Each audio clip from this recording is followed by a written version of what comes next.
खुशखबरी आपको मिलेगी, अभी नहीं इस मूवी के बीच में या फिर लास्ट के समथिंग, पर मिलेगी जरूर। पर फिलहाल इस मूवी को स्टार्ट करने से पहले मैं आपको बता दूं कि भैया मैंने इस मूवी के कैरेक्टर के नेम अपने हिसाब से रखे हैं। तो अब डायरेक्ट करते हैं मूवी को स्टार्ट। तो मूवी स्टार्ट होती है जहाँ पर FBI के एजेंट अपनी ही एक कलीग से पूछ रहे होते हैं कि सच सच बताओ, जिन लोगों ने हमारे देश के साथ गद्दारी की है तुम उनको जानती हो? मुझे मालूम है कि तुम इनमें से एक आदमी से प्यार भी करती थी और उसी प्यार का नतीजा तुम्हारे पेट के अंदर है। तो अपने इस पेट में पलने वाले बच्चे के लिए चुपचाप से हमको बता दो कि ये लोग कहाँ पर हैं। तो देखो, इस आदमी को हम बुलाएंगे बबलू और इस औरत को बुलाएंगे हम लोग ममता। तो देखो, ममता बबलू से कहते हैं कि बबलू, तुम लोग जिसका पीछा कर रहे हो वो काफी खतरनाक आदमी है। तुमको ऐसा लग रहा होगा कि तुम लोग उसका पीछा कर रहे हैं, लेकिन नहीं, वो तुम्हारा पीछा कर रहा है। और अब यहाँ पर होता भी कुछ ऐसा ही है। इन सभी लोगों के ऊपर अटैक हो जाता है जिसमें बबलू के सभी साथी ऊपर पहुंच जाते हैं। और अब यहाँ पर बसते हैं बबलू और ममता। और ममता थी एक आर्मी की सोल्जर, तो उसके पास थी काफी अच्छी हथियार चलाने की क्षमता। तो वो अपनी उसी क्षमता का इस्तेमाल करके यहाँ पर आने वाले दुश्मनों को मार देती है। बबलू यहाँ पर घायल हो जाता है, वो बबलू को बचा लेती है और इसी घर की बाथरूम के अंदर अपने उस पेट में पलने वाले बच्चे की डिलीवरी भी कर देती है। और जब ममता की अब आंखें खुलती हैं तो वो आंखें खुलती हैं अस्पताल में, जहाँ पर ये FBI की एक ऑफिसर आकर कहती है कि हमको मालूम है कि तुम काफी होनहार सोल्जर थी। तुमने अपनी स्नाइपिंग का जलवा ईरान और अफगानिस्तान में काफी खूब दिखाया है, पर तुमको ये बात समझना पड़ेगी कि देखो, अगर तुम चाहती हो अपनी बच्ची की सेफ्टी, जी हाँ, ममता को हुई थी बेटी, ये ऑफिसर कहती है कि तुमको अपनी पहचान छुपाना पड़ेगी क्योंकि तुम्हारे पीछे जो दुश्मन लगे हैं वो तो हमसे भी ज्यादा पहुंचे हुए हैं। तो ममता को इस ऑफिसर की बात में लॉजिक लगता है और इस ऑफिसर से कहती है कि ठीक है, मैं आपकी बात मानने के लिए तैयार हूँ। और अब ममता जैसे तैसे करके बबलू के पास जाती है और बबलू से कहती है, देखो, मैंने तुम्हारी जान बचाई और अब मैं बदले में चाहती हूँ कि तुम मेरी बेटी को एक अच्छी परवरिश दो। मैं तुमसे कभी मिलने नहीं आऊंगी, मैं तुम्हें कभी डिस्टर्ब नहीं करूंगी, बस मैं चाहती हूँ कि मेरी बेटी सही सलामत होए और उसका भविष्य काफी अच्छा हो। और अब ममता अपनी बच्ची को भुलाकर चली जाती है किसी बर्फीले एरिया में, जहाँ पर उसका ये दोस्त होता है जो कि अब आर्मी से रिटायर हो चुका है। और ममता यहीं कहीं आसपास रहती है, वो यहाँ पर शिकार करती है, स्नाइपिंग की प्रैक्टिस करती है और ऐसी उसकी जिंदगी के कुछ साल बीत चुके हैं। उसकी बेटी अब बड़ी हो चुकी है, पर तभी उसको मालूम चलता है कि उसको उसी सिटी में जाना है जहाँ पर उसकी बेटी है, क्योंकि ममता का एक मिशन है जो कि उसको उसी सिटी में जाकर पूरा करना है जहाँ पर उसकी बेटी रहती है। तो अब जब ममता इस बर्फीले इलाके से निकल के उस सिटी में जाती है जहाँ पर उसकी बेटी रहती है, तो एयरपोर्ट में पिक करने आता है बबलू। बबलू कहता है कि तुम्हारी बेटी मेरी बहन के साथ रहती है, मेरी बहन और उसके पति ने तुम्हारी बेटी को गोद ले लिया था और वो लोग तुम्हारी बेटी को काफी अच्छी परवरिश दे रहे हैं। अब ममता अपनी बेटी के डायरेक्ट सामने नहीं जाना चाहती थी, तो वो उसको छुप छुप कर देखती थी। पर अब जहाँ पर ममता की बेटी खेल रही होती है वहीं पर कुछ आदमी आने वाले हैं जिनको ममता को ऊपर पहुंचाना है। अब ममता इक्का दुक्का को तो मार देती है, पर मेन आदमी उसी की बेटी को उठा लेता है। अब उस आदमी को नहीं मालूम कि ये लड़की ममता की बेटी है। और हाँ, ममता की बेटी का नाम मैं आपको बताना भूल गया, इसको हम बुलाएंगे चमेली। तो अब ममता की चमेली यहाँ से जा चुकी है और अब ममता पर शामत आ चुकी है, क्योंकि अब कुछ गुंडे कन लेकर ममता को यहाँ पर ढूंढने के लिए आए। पर ममता यहाँ पर कूद फांद के बबलू तक पहुँच जाती है। बबलू कहता है कि मुझको नहीं मालूम था कि मेरी बहन चमेली को लेकर यहाँ पर आई है। और अभी दोनों जाते हैं डायरेक्ट चमेली के घर, जहाँ पर ममता चमेली के कुछ फोटो देखती है, चमेली का कमरा देखती है और इनको मालूम चलता है कि चमेली हवाना क्यूबा में है। तो ये लोग उस आदमी को और चमेली को बचाने के लिए पहुंच जाते हैं क्यूबा और ये लोग इस आदमी को पकड़ लेते हैं। पर यह आदमी काफी ज्यादा फुर्तीला था और ये बड़ा सा इंसान क्यूबा की छोटी छोटी गलियों से गुजरता हुआ ममता को चकमा दे रहा था। पर ममता ने भी कच्ची गोटियां नहीं खेली। ममता इस आदमी को पकड़ लेती है और उसको रस्सियों से जकड़ लेती है और कहती है, तेरी माँ और तेरी बहन की मेरी बेटी चमेली कहाँ पर है? अगर तू नहीं बताएगा तो सीधा ऊपर जाएगा।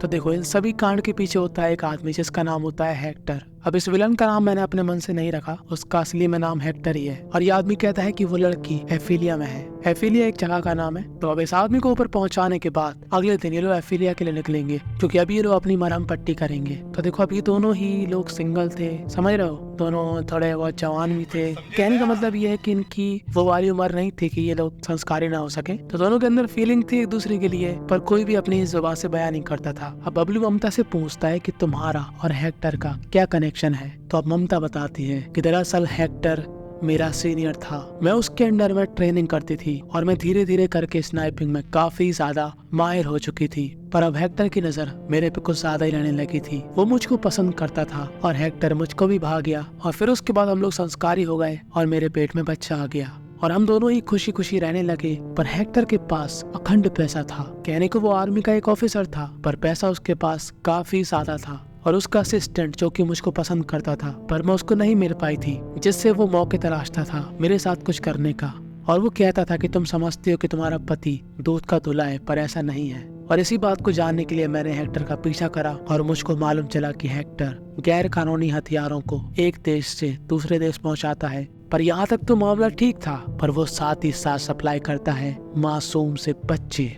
और इस बात को जानकर मेरा गुस्सा 7वें आसमान पर पहुंच गया था और ये टकला हेक्टर मेरी नजरों से जमीन पर गिर गया था। और मैंने हेक्टर के काम सभी को बता दिए थे और फिर उसके बाद मेरे को हेक्टर मारना चाहता था, जिसके लिए मैं वहां से भाग गई और तुम लोगों ने मुझे पकड़ लिया। खैर, अब हेक्टर और ममता की कहानी खत्म होने के बाद ये लोग फोकस करते हैं चमेली में। अब जहाँ पर चमेली थी ये लोग वहीं पर जाते हैं और अब बबलू और ममता अपनी गन चलाने की स्किल से इन सभी विलन्स को पहुंचा देते हैं ऊपर। और ऊपर से याद आया कि सबसे ऊपर होता है हेक्टर का राइट हैंड, जो कि ममता से फुका हुआ प्यार करता था। पर ममता ने उसको पहले भी भाव नहीं दिया और वो अब भी भाव नहीं देती है तो सिर्फ कनपट्टी में एक गोली। और उसके बाद ममता यहाँ से चमेली को बचा लेती है, पर चमेली ममता को नहीं जानती, तो वो ममता के पास नहीं बबलू के पास जाती है। पर अब ममता कोशिश करती है कि वो चमेली से ज्यादा बातचीत ना करे, जिससे उसके मन में चमेली को लेकर वो प्यार वाली फीलिंग ना आए, क्योंकि जाहिर सी बात है चमेली को छोड़ने के बाद ममता फिर से कहीं और चली जाएगी और अगर वो चमेली से ज्यादा प्यार दिखाएगी तो उसको हमेशा चमेली की याद आएगी। पर चमेली समझ रही थी कि मियाँ कुछ ना कुछ कनेक्शन तो है मेरा इस औरत से।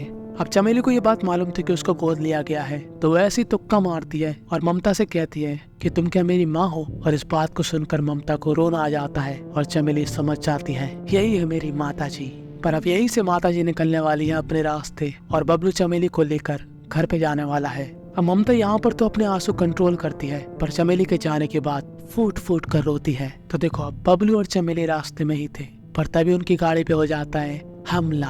और हमला करने वाला कोई और नहीं चमेली के पिताजी थे, हेक्टर। जी हाँ, यही है हेक्टर। तो देखो, अब हेक्टर ने चमेली को पकड़ लिया और जब हेक्टर के जरिए ममता को मालूम चल जाता है कि हेक्टर ने उसकी बेटी को पकड़ लिया है, तब काफी रफ्तार में धूम फोर बनाते हुए ममता आती है हेक्टर के पास और कहती है मेरे बेटी को छोड़ दे और साथ ही साथ बबलू को भी। पर हेक्टर यहाँ पर बबलू को निपटा देता है इन दोनों की आंखों के सामने। पर यहाँ पर गाड़ी का पेट्रोल काफी बह चुका था और ममता यहाँ पर ब्लास्ट करके हेक्टर को चकमा देकर अपनी बेटी चमेली को लेकर यहाँ से भाग जाती है।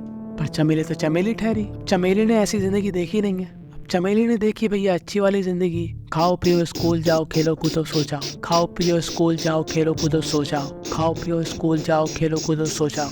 तो उसको ये सब चीजें समझ में नहीं आती कि ये सब क्यों हो रहा, बबलू अंकल को क्यों मार दिया गया और मुझे अपने घर वापस जाना है। तो ममता कहती है सुनो बेटा चमेली, इस मौके में मैं तुमको नहीं छोड़ सकती अकेली, क्योंकि तुम्हारे पिताजी और मेरी जान के पीछे पड़े हैं। तो अभी तुम कुछ समय के लिए मेरे साथ ही रहोगी और जैसे ही सब कुछ ठीक हो जाएगा मैं तुम्हें खुद तुम्हारी दूसरी माँ के पास पहुँचा दूंगी। और अब ममता ले जाती है चमेली को अपने खुफिया अड्डे, वो बर्फीली जगह जहाँ पर ममता का ये बूढ़ा दोस्त किराने की दुकान चलाता। तो देखो, अब चमेली थी थोड़ी छोई मुई टाइप की लड़की और ममता उसको बनाना चाहती थी एकदम खजूर का पेड़, एकदम हार्ड। वो उसको खाने में देती है मांस मच्छी, क्योंकि वो वही पकड़ के लाती है और वही बनाती है। वो उसको सिखाती है शिकार करना, सुअर बकरी का नहीं भेड़िए का शिकार करना। पर चमेली का अपनी माँ के साथ रहने में बिल्कुल भी मन नहीं कर रहा था। अब ममता चाहती थी कि मेरी बेटी थोड़ा सेल्फ डिफेंस सीखे। वो उसको स्नाइपिंग करना सिखाती है, वो उसको गाड़ी चलाना सिखाती है। पर चमेली के अंदर वही दया वाली फीलिंग होती है, तो वो एक बार भेड़ियों के साथ खेल रही होती है। पर भाई साहब वो भेड़िया है। पर अब ये बात ममता को मालूम कि वो भेड़िए हैं। चमेली को तो वो क्यूट क्यूट दिख रहा है और यहीं पर एक क्यूट सा भेड़िया चमेली के हाथ में काट लेता है, जिसके बाद ये लोग हॉस्पिटल जाते हैं चमेली को दिखाने के लिए। और ममता ने चमेली से कहा था कि डॉक्टर को